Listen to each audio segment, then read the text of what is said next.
दोस्तों, क्या आपको लगता है कि जापान की U20 टीम को हराना ही इसागी का असली मकसद था? तो आप बिल्कुल गलत हैं। ब्लू लॉक का फेज एक तो बस एक आर्म अप था। आज हम एंटर कर रहे हैं चैप्टर 153 एनवायरनमेंट में, जहां ईगो जिम्ची ने एक ऐसा बम फोड़ा है जो पूरे फुटबॉल वर्ल्ड को हिला देगा। तैयार हो जाइए, क्योंकि अब हम जापान के बच्चों से नहीं बल्कि दुनिया के मॉन्स्टर से भिड़ने वाले हैं। वीडियो एंड तक देखना, क्योंकि आज इसागी का सबसे बड़ा दुश्मन सामने आने वाला है। चैप्टर की शुरुआत होती है ब्लू लॉक के उस पुराने कॉरिडोर से। इसागी, बचीरा और चिगिरी सब वापस आ चुके हैं, लेकिन इस बार माहौल अलग है। बचीरा हमेशा की तरह एक्साइटेड है, पर इसागी के दिमाग में सिर्फ एक ही बात चल रही है। नया स्टेज शुरू हो चुका है। इनकी आंखों में वो भूख दिख रही है जो सिर्फ एक ट्रू ईगोइस्ट में होती है। ब्लू लॉक अब सिर्फ एक जेल नहीं, एक इंटरनेशनल स्टेज बनने वाला है। तभी इसागी की नजर पड़ती है रिन इतोशी पर। इसागी कहता है, it wouldn't be blue lock without you Rin. लेकिन रिन वो वही पुराना एटीट्यूड दिखाता है। वो इसागी को अपस्टेजर कहता है, यानी वो बंदा जो सिर्फ फुटेज खाने के लिए उसके रास्ते में आता है। रिन का गुस्सा और इसागी की स्माइल, दोस्तों, ये दिखाता है कि इन दोनों की दुश्मनी अब एक नए लेवल पर पहुंच गई है। रिन ने तो यहां तक कह दिया, you wanna get stabbed in the back. Tension एकदम पीक पर है। द शॉकर, जहां ओलिवर रिकू और U20 टीम दिख रही है। लेकिन असली धमाका तब होता है जब सामने आते हैं technical farmer U20 members. Oliver रिकू और उसकी पूरी पलटान वहां खड़ी है। इसागी हैरान है, ये लोग यहां क्या कर रहे हैं? ओलिवर रिकू अपनी वही स्माइल के साथ बताता है कि ईगो जिम्पाची ने उन्हें भी यहां बुलाया है। यानी अब ब्लू लॉक के प्लेयर्स और जापान के टॉप डिफेंडर्स एक साथ मिलकर खेलने वाले हैं। दोस्तों, ये ड्रीम टीम है या तबाही? सोचिए, इसागी और ओलिवर अब एक ही साइड में होंगे। Ego Jinpachi's grand plan. अब एंट्री होती है हमारे मास्टरमाइंड ईगो जिम्पाची की। वो सबको लंप्स ऑफ टैलेंट कहता है। ईगो ने अनाउंस कर दिया है कि अब उसके पास जापान की U20 रिप्रेजेंटेशन की पूरी अथॉरिटी है। वो एक बहुत डीप बात बोलता है, एनवायरनमेंट। वो कहता है कि अगर आपको बदलना है तो अपना माहौल बदलना होगा।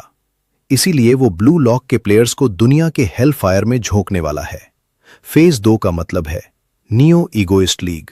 5 देश, 5 अलग फिलॉसफीज। इंग्लैंड, स्पीड और फिजिकलिटी। स्पेन, क्रिएटिविटी और ड्रिबलिंग। इटली, स्ट्रैटेजी और डिफेंस। फ्रांस, इंडिविजुअल टैलेंट और मनी। जर्मनी, रैशनैलिटी और लॉजिक। इसागी बिना वक्त गवाए जर्मनी चुनता है। क्यों? क्योंकि वहां उसका आइडल नोएल नोआ खेलता है। इसागी को लगता है कि नोआ से सीखकर वो दुनिया का बेस्ट स्ट्राइकर बन जाएगा। लेकिन दोस्तों, यहीं पर ब्लू लॉक का सबसे बड़ा ट्विस्ट आता है। जर्मनी का सिस्टम इमोशन पर नहीं, सिर्फ रिजल्ट्स पर चलता है। इसागी को अभी पता नहीं है कि वहां उसका सामना माइकल काइजर से होने वाला है, जो उसे जीते जी मारने की कोशिश करेगा। तो भाइयों, ये था चैप्टर 153। अब एटिया है चैप्टर 154, मास्टर। दोस्तों, क्या आपने कभी सोचा है कि जब एक बच्चा किसी भगवान के सामने खड़ा होता है तो उसे कैसा महसूस होता है? ब्लू लॉक के चैप्टर 154 में इसागी योइची के साथ बिल्कुल वही होने वाला है। आज इसागी अपने आइडल, दुनिया के नंबर 1 स्ट्राइकर नोएल नोआ के सामने खड़ा है। लेकिन क्या नोआ उसे गले लगाएंगे या फिर इसागी का गुरूर मिट्टी में मिला देंगे? आज की वीडियो में हम चैप्टर 154 के हर एक पैनल को डिकोड करेंगे। वीडियो पूरी देखना, क्योंकि आज ईगो को रियलिटी का आईना दिखने वाला है। चैप्टर शुरू होता है जर्मनी के बास्टर्ड मुनिखेन ट्रेनिंग ग्राउंड से। इसागी और बाकी ब्लू लॉक प्लेयर्स वहां एंटर करते हैं। यहां का माहौल ब्लू लॉक से बिल्कुल अलग है। यहां की हवा में रैशनैलिटी है। इसागी नोटिस करता है कि यहां के प्लेयर्स रोबोटिक एफिशिएंसी के साथ ट्रेनिंग कर रहे हैं। उनके चेहरे पर कोई इमोशन नहीं है, सिर्फ एक मकसद है, परफेक्शन। और फिर एंट्री होती है उस बंदे की जिसके लिए इसागी ने जर्मनी चुना था, नोएल नोआ। दोस्तों, नोआ का ऑरा इतना कोल्ड है कि स्क्रीन से ही ठंडक महसूस होती है। इसागी उसे देखकर हैरान है। वो नोआ के पास जाता है। उसकी आंखों में एक उम्मीद है, लेकिन नोआ का पहला सेंटेंस ही इसागी के सपने तोड़ देता है। वो कहता है, मुझे फर्क नहीं पड़ता तुम कौन हो, यहां सिर्फ रिजल्ट्स बोलते हैं। नोएल नोआ ने साफ कर दिया कि वो कोई टीचर नहीं बल्कि एक मास्टर है जिसे सिर्फ बेस्ट खिलाड़ी चाहिए। चैप्टर 155। दोस्तों, क्या आपने कभी किसी ऐसे बंदे को देखा है जो आपसे बेहतर हो, आपसे ज्यादा हैंडसम हो और आपसे 10 गुना ज्यादा ताकतवर हो? ब्लू लॉक के चैप्टर 155 में इसागी योइची का सामना एक ऐसे ही मॉन्स्टर से होने वाला है। आज एंट्री होगी उस खिलाड़ी की जिसके गले पर इम्पॉसिबल का टैटू है। हम बात कर रहे हैं माइकल काइजर की। तैयार हो जाइए, क्योंकि आज इसागी को पता चलेगा कि वो इस नए नरक में सिर्फ एक साइड एक्टर है। वीडियो पूरी देखना, क्योंकि काइजर का इंपैक्ट आपके दिमाग के पोर्स हिला देगा। चैप्टर शुरू होता है ट्रेनिंग ग्राउंड पर। इसागी नोएल नोआ के रैशनैलिटी वाले लॉजिक को समझने की कोशिश कर रहा है। वो देख रहा है कि कैसे जर्मनी के प्लेयर्स हर एक मूव को कंप्यूटर की तरह एग्जीक्यूट कर रहे हैं। इसागी के दिमाग में पजल पीसेस तो हैं, पर वो जुड़ नहीं रहे। उसका शरीर थक चुका है, पर उसका ईगो उसे रुकने नहीं दे रहा। वो नोआ के पास जाकर कुछ पूछना चाहता है, लेकिन तभी माहौल बिल्कुल बदल जाता है। सन्नाटा छा जाता है जब एक बॉल इसागी के फेस के इतने करीब से गुजारती है कि उसे हवा का दबाव महसूस होता है, और वहां एंट्री होती है माइकल काइजर की। दोस्तों, कृष्ण सेंसे ने भी कहा था, काइजर की एंट्री ब्लू लॉक की सबसे आइकॉनिक एंट्रीज में से एक है। उसके बाल, उसकी आंखों में वो एरोगेंस और सबसे इंपॉर्टेंट उसके गले पर बना वो blue rose tattoo. Blue rose nature में नहीं मिलता दोस्तों, ये सिंबल है द इम्पॉसिबल का।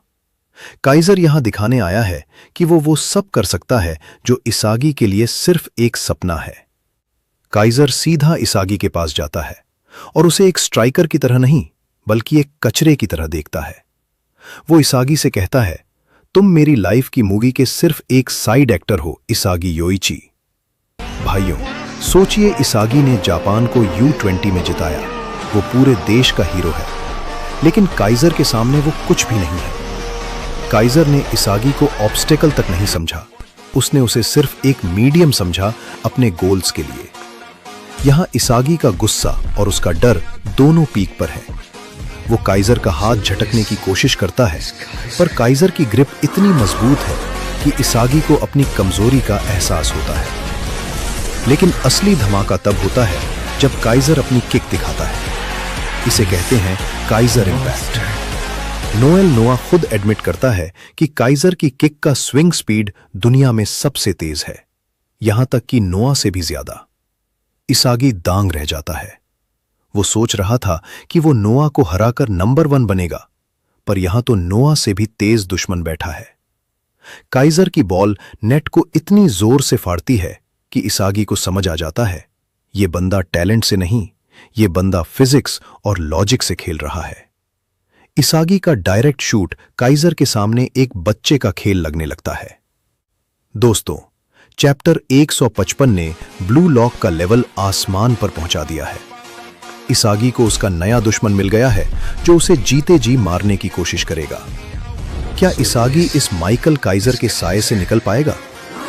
अगला पार्ट, चैप्टर 156, इससे भी ज्यादा खतरनाक है, क्योंकि वहां मैच शुरू होगा और इसागी को सबसे बड़ी बेइज्जती झेलनी पड़ेगी। अगर आपको काइजर की ये एंट्री पसंद आई तो कमेंट में लिखें काइजर इंपैक्ट।